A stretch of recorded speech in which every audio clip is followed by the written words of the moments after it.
ಹೊಸದುರ್ಗದಲ್ಲಿ ಆರೋಗ್ಯ ಕ್ಷೇತ್ರಕ್ಕೆ ಹೊಸ ಮೈಲುಗಲ್ಲು ನಿರ್ಮಿಸುವ ಮಹತ್ವಾಕಾಂಕ್ಷಿ ಯೋಜನೆಗೆ ಚಾಲನೆ ಸಿಕ್ಕಿದೆ.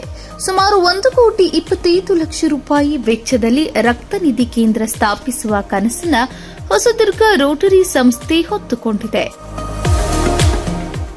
ಹೌದು ವೀಕ್ಷಕರೇ, ಹೊಸದುರ್ಗ ಪಟ್ಟಣದ ಶಿವನೇಕಟ್ಟೆ ಟೌನ್ ಕ್ಲಬ್ನಲ್ಲಿ ನಡೆದ ರೋಟರಿ ಸಂಸ್ಥೆಯ ನೂತನ ಪದಾಧಿಕಾರಿಗಳ ಪದಗ್ರಹಣ ಸಮಾರಂಭ ಹಾಗೂ ಉಚಿತ ಹೊಲಿಗೆ ಯಂತ್ರ ವಿತರಣಾ ಕಾರ್ಯಕ್ರಮದಲ್ಲಿ ಮಾತನಾಡಿದ ಸದ್ಗುರು ಆಯುರ್ವೇದ ಕಂಪನಿಯ ಮಾಲೀಕ ಸದ್ಗುರು ಪ್ರದೀಪ್, ಹೊಸದುರ್ಗದಲ್ಲಿ ಶೀಘ್ರದಲ್ಲೇ ರೋಟರಿ ಬ್ಲಡ್ ಬ್ಯಾಂಕ್ ಸ್ಥಾಪಿಸಲಾಗುವುದು ಎಂದು ಘೋಷಿಸಿದರು.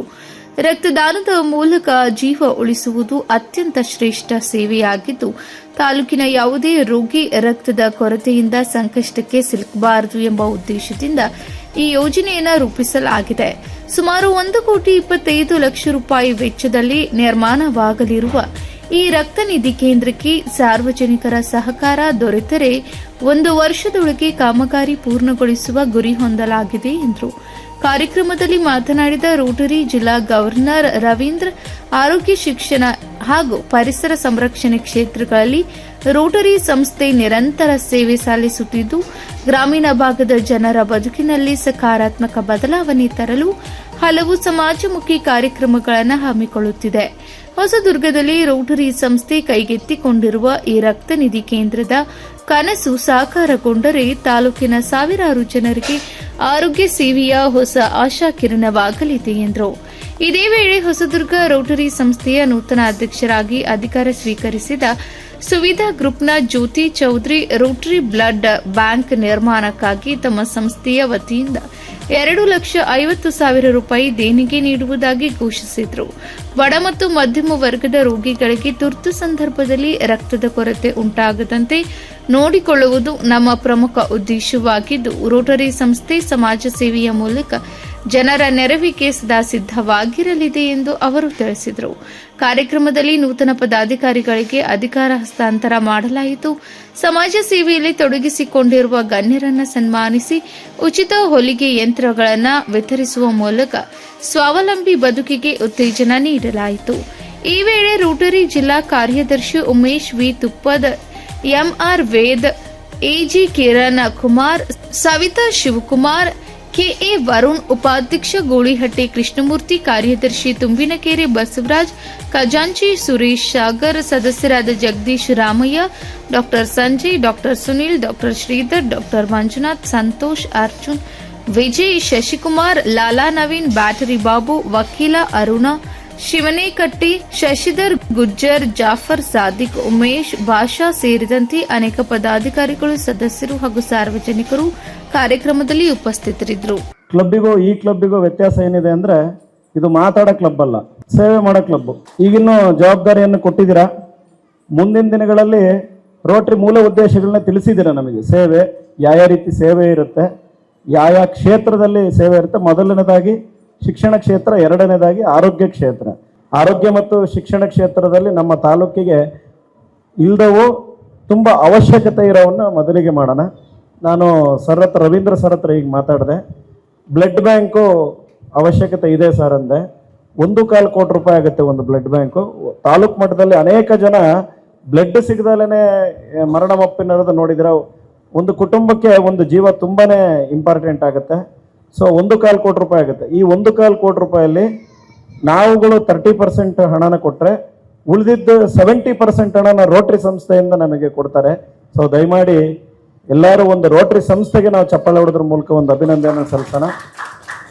ಇದರ ಜೊತೆಯಲ್ಲಿ ಈ ಒಂದು ವೇದಿಕೆಯಲ್ಲಿ ನನ್ನ ಸದ್ಗುರು ಆಯುರ್ವೇದ ಸಂಸ್ಥೆಯಿಂದ ನನ್ನ ಕುಟುಂಬದ ಪರವಾಗಿ ನಾನೇನು ಮಾತು ನೀಡ್ತೀನಿ ಅಂದರೆ, ಬ್ಲಡ್ ಬ್ಯಾಂಕ್ ನಾವೆಲ್ಲ ಕಮಿಟ್ ಆಗಿ ಮಾಡೋದೇ ಆದರೆ ಮೊದಲನೇ ಡೊನೇಷನ್ $10,000 ಇಂಡಿಯನ್ ವ್ಯಾಲ್ಯೂ ಪ್ರಕಾರ 9.5 ಲಕ್ಷ ಆಗುತ್ತೆ. ನಾನು ಹಣನ ಬ್ಲಡ್ ಬ್ಯಾಂಕಿಗೆ ಕೊಡೋಕ್ಕೆ ನಾನು ಇಚ್ಛೆ ಪಡ್ತೀನಿ. ನಿಮ್ಮೆಲ್ಲರಿಗೂ ಗೊತ್ತಿರೋ ಹಾಗೆ ಈಗ ಹೇಳಿದ್ರು, ಹೆಲ್ತಿಗೆ ಸಂಬಂಧಪಟ್ಟಂಗೆ, ಎಜುಕೇಷನ್ ಸಂಬಂಧಪಟ್ಟಂಗೆ, ಹಾಗೆ ಎನ್ವಿರಾನ್ಮೆಂಟಿಗೆ ಸಂಬಂಧಪಟ್ಟಂಗೆ ನಮ್ಮ ರೋಟರಿ ಸಂಸ್ಥೆ ಸರ್ವಿಸ್ ಮಾಡ್ಕೊಂಡು ಬರ್ತಾ ಇದೆ. ಹಾಗೆ ಯಾವುದನ್ನ ಡಿಸಾಸ್ಟರ್ಸ್ ಆದಾಗ ಸಹ ನಮ್ಮ ರೋಟರಿ ಸಂಸ್ಥೆ ಸಪೋರ್ಟ್ ಮಾಡಿದೆ. ಕೋವಿಡ್ ಟೈಮಲ್ಲಿ ಭಾರತದಾದ್ಯಂತ ನಮ್ಮ ರೋಟರಿ ಸಂಸ್ಥೆ 135 ಕೋಟಿಗೂ ಹೆಚ್ಚು ಹಣವನ್ನು ಪ್ರೈಮ್ ಮಿನಿಸ್ಟರ್ ಫಂಡಿಗೆ ಕೊಡೋದ್ರ ಮುಖಾಂತರ ಒಂದು ರೋಟರಿಯಿಂದ ಒಂದು ಸಪೋರ್ಟ್ ಮಾಡಿದೆ ಅಂತ ಹೇಳೋದಕ್ಕೂ ನಾನು ಇಷ್ಟಪಡ್ತಾ ಇದ್ದೀನಿ. ಹಾಗೆ ಎಷ್ಟೋ ಕ್ಲಬ್ಗಳು ಆ ದಿನಗಳಲ್ಲಿ ಹಾಸ್ಪಿಟ್ಲ್ಗಳಲ್ಲಿ ಫುಡ್ ಸಪ್ಲೈ ಮಾಡಿದ್ದಾರೆ. ಎಷ್ಟೋ ಕ್ಲಬ್ಗಳು ಆಕ್ಸಿಜನ್ ಕಾನ್ಸಂಟ್ರೇಟರ್ಸ್ನ ಪ್ರೊವೈಡ್ ಮಾಡಿದ್ದಾರೆ. ಈರೋಡ್ ಅಂತ ಒಂದು ತಮಿಳುನಾಡಿನ ಈರೋಡ್ ಅನ್ನೋ ಒಂದು ಊರಿನಲ್ಲಿ ರೋಟರಿ ಸಂಸ್ಥೆ ಕೇವಲ 15 ದಿನಗಳಲ್ಲಿ, ನಂಬಲಿಕ್ಕಾಗೋದಿಲ್ಲ, ಕೇವಲ 15 ದಿನಗಳಲ್ಲಿ 450 ಬೆಡ್ಗಳ ಒಂದು ಆಸ್ಪತ್ರೆಯನ್ನು ಬಿಲ್ಟ್ ಮಾಡಿದ್ದಾರೆ. ಅಂದರೆ ನಮ್ಮ ರೋಟರಿಗೆ ಎಷ್ಟು ಒಂದು ಸರ್ವಿಸ್ ಮಾಡಬೇಕು ಅನ್ನೋ ಒಂದು ಮನಸ್ಸಿದೆ ಅಂತೇಳಿ ಕೇವಲ 15 ದಿನಗಳಲ್ಲಿ 450 ಬೆಡ್ಗಳ ಒಂದು ಆಸ್ಪತ್ರೆಯನ್ನು ಈರೋಡ್ನಲ್ಲಿ ನಮ್ಮ ರೋಟರಿ ಸಂಸ್ಥೆ ಮಾಡಿಕೊಟ್ಟಿದೆ. ಅಂದರೆ ನಾವೆಲ್ಲರೂ ನಮ್ಮ ತನು, ಮನ, ಧನ, ಸಮಯ ಎಲ್ಲವನ್ನು ಕೊಟ್ಟು ನಾವು ರೋಟರಿನಲ್ಲಿ ಸರ್ವಿಸ್ ಮಾಡ್ತಾ ಇದ್ದೀವಿ. ಈಗ ಹೊಸದಾಗಿ ನೆಕ್ಸ್ಟ್ ಇಯರ್ ಬ್ಲಡ್ ಬ್ಯಾಂಕ್ ಮಾಡಬೇಕು ಅಂತ ಮಾತಾಡಿದಾಗ ಪ್ರದೀಪ್ ಅವರು ಮತ್ತು ಅಧ್ಯಕ್ಷರು ಇಬ್ಬರು ಸಹ, ಅವರು ಒಬ್ಬರು ಪ್ರದೀಪ್ ಅವರು $10,000 ಹಾಗೂ ಅಧ್ಯಕ್ಷರು $2,500 ಪ್ರೊವೈಡ್ ಮಾಡ್ತೀವಿ ಅಂತ ಹೇಳಿದ್ದಾರೆ. ಇಬ್ಬರಿಗೂ ನಾನು ಥ್ಯಾಂಕ್ಸ್ ಹೇಳೋದಕ್ಕೆ ಇಷ್ಟಪಡ್ತಾ ಇದ್ದೀನಿ. ಡಿಸ್ಟ್ರಿಕ್ಟ್ 3160 ಪರವಾಗಿ ಥ್ಯಾಂಕ್ಸ್ ಹೇಳ್ತಾ ಇದ್ದೀನಿ. ಬಹಳ ಒಳ್ಳೆಯ ತಂಡ ಇದೆ. ಆಲ್ ಕ್ಯಾಟಗರಿ ಪೀಪಲ್ ಇದ್ದೀರಾ, ಎಸ್ಪೆಷಲಿ ಎಲ್ಲರೂ ಒಂದೇ ಯೂತ್ ಇದ್ದೀರಾ. ಎಲ್ಲರೂ ಸೇರಿಸಿ ನಾವುಗಳು ಈ ಹೊಸದುರ್ಗ ಕ್ಲಬ್ಬನ್ನು ಭಾಳ ಯಶಸ್ವಿಯಾಗಿ ಇನ್ನು ಹೆಚ್ಚಿನ ರೀತಿಯಲ್ಲಿ ಸರ್ವಿಸ್ ಮಾಡೋ ಥರ ಮಾಡ್ಕೊಂಡು ಹೋಗೋಣ ಅಂತ ಹೇಳ್ತಾ, ನಿಮ್ಮ ಕ್ಲಬ್ಬಿಗೆ 24/7 ಏನು ನಮ್ಮ ಕಡೆಯಿಂದ ಸಪೋರ್ಟ್ ಬೇಕು ನಾವು ನಿಮ್ಮ ಜೊತೆಗೆ ಇರ್ತೀವಿ. 24/7 ನಿಮ್ಮ ಫೋನ್ಗೆ ನಾವು ರಿಪ್ಲೈ ಮಾಡ್ತೀವಿ. ನಿಮ್ಗೆ ಯಾವುದೇ ರೀತಿ, ಯಾಕೆಂದರೆ ಒಂದು ಕ್ಲಬ್ ಇವತ್ತು ಒಂದು ಲೆವೆಲಿಗೆ ಬೆಳಿಬೇಕು ಅಂದರೆ ಮಿನಿಮಮ್ 2 to 3 years ನಾವು ಅದನ್ನು ನರ್ಚರ್ ಮಾಡಬೇಕಾಗತ್ತೆ. ಆ ವಿಚಾರದಲ್ಲೂ ಸಹ ನೀವು ಯಾವಾಗ ಕರೆದ್ರೂ ನಾವು ಹೊಸದುರ್ಗಕ್ಕೆ ನಾವು ಬರ್ತೀವಿ. ಬಂದು ನಿಮ್ಗೆ ಯಾವ ರೀತಿ ಬೇಕಾದರೂ ಪ್ರೋಟೋಕಾಲ್ಸ್ ಇರ್ಬೋದು, ಯಾವ ರೀತಿ ಟೆಕ್ನಿಕಲ್ ಇಶ್ಯೂಸ್ ಇರ್ಬೋದು, ಏನೇನು ಇರ್ಬೋದು ಎಲ್ಲವನ್ನೂ ಸಹ ನಾವುಗಳು ನಿಮಗೆ ಸಪೋರ್ಟ್ ಮಾಡ್ತೀವಿ ಅಂತ ಹೇಳ್ತಾ, ರೋಟರಿ ಕ್ಲಬ್ನ ಉದ್ದೇಶ ಪ್ರಮುಖವಾಗಿಯೂ ಶಿಕ್ಷಣ, ಆರೋಗ್ಯ ಮತ್ತು ಪರಿಸರ ಸಂರಕ್ಷಣೆಗಳಲ್ಲಿ ರೋಟರಿ ತೊಡಗಿಕೊಂಡಿದೆ. ಅದರಲ್ಲೂ ಆರೋಗ್ಯ ಕ್ಷೇತ್ರದಲ್ಲಿ ಹೆಚ್ಚಿನದಾಗಿ ಕೆಲಸ ಮಾಡ್ತಿದೆ. ಆರೋಗ್ಯ ಕ್ಷೇತ್ರ ಅಂದರೆ ರಕ್ತದಾನ ಶಿಬಿರ ಆಗಿರ್ಬೋದು, ಉಚಿತ ಆರೋಗ್ಯ ತಪಾಸಣೆ ಆಗಿರ್ಬೋದು, ಕಣ್ಣಿನ ತಪಾಸಣೆ, ಆಪರೇಷನ್ ಸೇರಿದಂತೆ ಹಲವು ಉಚಿತ ಕಾರ್ಯಕ್ರಮಗಳಲ್ಲಿ ತೊಡಗಿಸಿಕೊಂಡಿದೆ ರೋಟರಿ. ಉತ್ತಮ ಸಮಾಜ ನಿರ್ಮಿಸಬೇಕು ಅಂದರೆ ಬರೀ ಸರ್ಕಾರದ ಕೆಲಸ ಅಲ್ಲ, ನಾವೆಲ್ಲರೂ ಕೈ ಜೋಡಿಸಿ ಜವಾಬ್ದಾರಿಯಿಂದ ಇದನ್ನು ಮುಂದುವರಿಸ್ಕೊಂಡು ಹೋಗೋಣ.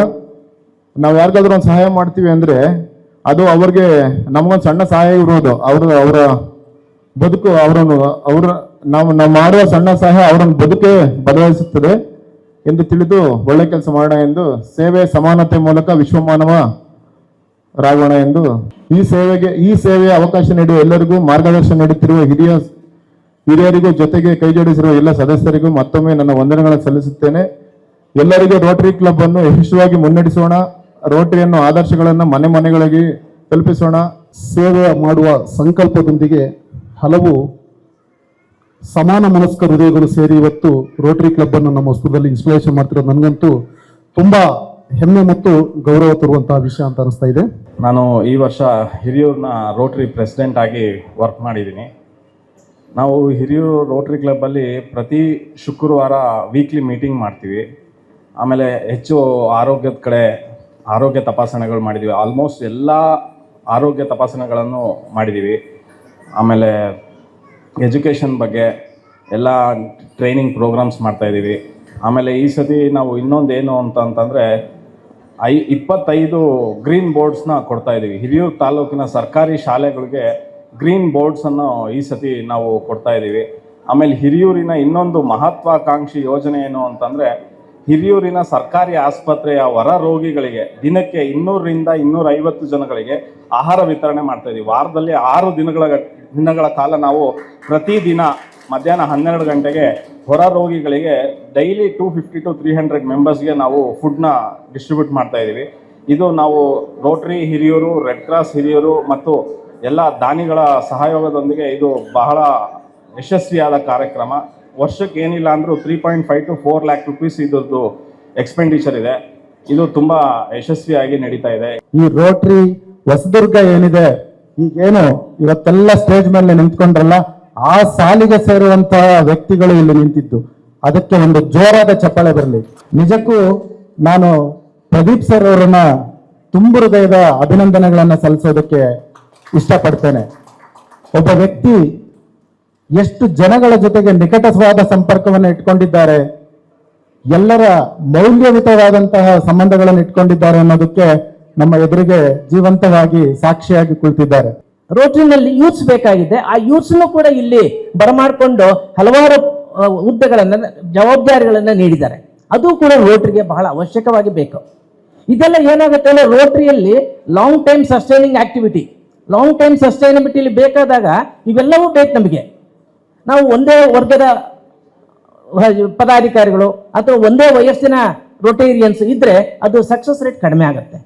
ಹಾಗಾಗಿ ಎಲ್ಲ ವರ್ಗದವರು, ಎಲ್ಲ ಸಮಾನ ಮನಸ್ಕರು, ಎಲ್ಲ ವಯಸ್ಸಿನವ್ರನ್ನ ಇಲ್ಲಿ ಒಂದು ಆತ್ಮವಿಶ್ವಾಸಕ್ಕೆ ತಗೊಂಡು ಮಾಡಿರೋದ್ರಿಂದ ಖಂಡಿತವಾಗಿಯೂ ಇದು ಪ್ರಗತಿ ಸಾಧಿಸುತ್ತೆ ಅನ್ನೋದ್ರಲ್ಲಿ ಅತಿಶಯೋಕ್ತಿ ಇಲ್ಲ. The whole club will be a very successful club. So I'm sure ನಮ್ಮ ಜಿಲ್ಲೆನಲ್ಲಿ 3160ನಲ್ಲಿ we have 75 plus clubs. So no doubt if your club stands as the first club. ನಾವು ಕಲಿತಾಗ್ಲೇ ಚೆನ್ನಾಗಿ ಕಲ್ತ್ಕೊಂಡು ಹೋದ್ರೆ ಮತ್ತೆ ತಿದ್ಕೊಳ್ಳೋದು ಬೇಕಾಗಿಲ್ಲ. So I always believe new clubs are always an asset to the district. So congratulations to the whole team, district governor, assistant governor, president Varun sir, and all the team members. Actually ನಾನು ಹೇಳ್ದಂಗೆ seriously I think it's going to be ನಿಮಗೆ plus point ಅಂದ್ರೆ you will be the president for 2 years sir. 25-26 plus 26-27. So congratulations for that. ಕೆಲವೇ ದಿನದಲ್ಲಿ he will be the second time president already. 10 ದಿನದಲ್ಲಿ he has an experience of 1 year. So congratulations to your whole team, and I am very proud to be the assistant governor for this new club for the coming year. Definitely I will visit this club yakandre now you all are like small babies to Rotary. So starting alone, if we bring you all together, definitely you all will be one of the best clubs in the district. Davanagere college principal ಬಂದಿದ್ರು. ನಾವು ಬೇಕಂತ ಚಿಕ್ಕಟ್ಟೆ ಬಸಪ್ಪ, ಇವರು ಅಂಜಿ ಶಿವಸ್ವಾಮಿ ಮತ್ತು ಸುಮಾರು ಜನ ಪ್ರಯತ್ನ ಮಾಡಿ ಈ ಕಾಲೇಜ್ ಇಲ್ಲಿಗೆ ತಂದರು. ಅಲ್ಲಿಂದ ಇಲ್ಲಿವರೆಗೂ ಸಮಾಂತರವಾಗಿ ಯಶಸ್ವಿಯಾಗಿ ನಡೀತಿದೆ. ಅದೇ ರೀತಿ ಇಲ್ಲಿ MCOM ಥರ ಸಮೇತವಾಗಿ ಲೆಕ್ಚರರ್ಸ್ ಇಲ್ಲ, ನಾನೇ ಪ್ರಯತ್ನ ಮಾಡಿ ತಂದಿದ್ದೀನಿ. ಅದು ಸಮೇತವಾಗಿ ಯಶಸ್ವಿಯಾಗಿ ನಡೀತಿದೆ. ನೀವು ಈ ರೀತಿ ಕಾರ್ಯಕ್ರಮಗಳನ್ನು ನಾವೇನೋ ನಿಮ್ಗೆ ಗೈಡ್ ಮಾಡೋಣ ಅಂತ ಇದ್ವಿ, ಈಗ ನಾವೇ ನಿಮ್ಮ ಹತ್ರ ಗೈಡ್ ಮಾಡ್ಕೋಬೇಕು ಸ್ಥಿತಿ ಇದೆ. ಭಾರಿ ಚೆನ್ನಾಗೇ ಆಗ್ತಿದೆ. ಆದ ನಂತರ ನಮಗೊಂದು ಹೆಮ್ಮೆ ಇದೆ, ಯಾಕೆಂದರೆ ದೊಡ್ಡ ಅಚೀವ್ಮೆಂಟು ಏನು ಅಂದರೆ ಒಂದು ಕ್ಲಬ್ಬನ್ನು ನಾವು ಹುಟ್ಟಾಕೋದು ಇದೆಯಲ್ಲ, it's very rare opportunity. I am saying my bottom of my heart. So it is a great privilege for us for in this regard, if you ask any assistance, we will be with you. Not only myself, entire Rotary of Hiರಿಯೂರು. ಇವತ್ತು ಸಂಖ್ಯೆ ಕಮ್ಮಿ ಬಂದಿರ್ಬೋದು, marriage ಅವು ಇರೋ ಕಾರಣ. ಹಂಗಾಗಿ ನೀವು ಯಾವುದೇ ರೀತಿಯಲ್ಲಿ ಯಾವ್ದಾದ್ರು ಕ್ಲಬ್ ವಿಚಾರ ಬಗ್ಗೆ ಇರ್ಬೋದು, ರಿಪೋರ್ಟ್ಸ್ ಕಳಿಸೋ ವಿಚಾರ ಹೋದು, ರಿಪೋರ್ಟ್ಸ್ ಕಳಿಸೋದು ಎಲ್ಲ ಅಂತ ಟೆಕ್ನಿಕಲ್ ಫ್ಯಾಕ್ಟರು ನಮ್ಮ ಕಿರಣ್ ಕುಮಾರ್ ನೋಡ್ಕೊತಾರೆ. ಅದನ್ನ TRF ಇದ್ದಿದ್ದು ಏನು ಮಾಡೋಕ್ಕೆ ಬರೋದಿಲ್ಲ, ಅದನ್ನು ನೀವು ಕೊಡ್ತೀರಂತ ನಂಬಿದ್ದೀನಿ. ಇಲ್ಲಿ ಕ್ಲಾಸಿಫಿಕೇಷನ್ ಬಗ್ಗೆ ಹೇಳಬೇಕು ಅಂತಂದರೆ, ಮುಂಚೆ ರಿಸ್ಟ್ರಿಕ್ಷನ್ಸ್ ಇತ್ತು, ಈಗ ರಿಸ್ಟ್ರಿಕ್ಷನ್ಸ್ ಇಲ್ಲ, ಎಷ್ಟು ಜನ ಎಲ್ಲಿಂದಾದರೂ ಆಗ್ಬೋದು. ಹಂಗಾಗಿ ನಿಮ್ಮ ಕ್ಲಬ್ ಯಶಸ್ವಿ ಆಗಲಿ ಅಂತ ನಾನು ಹಾರೈಸ್ತಾ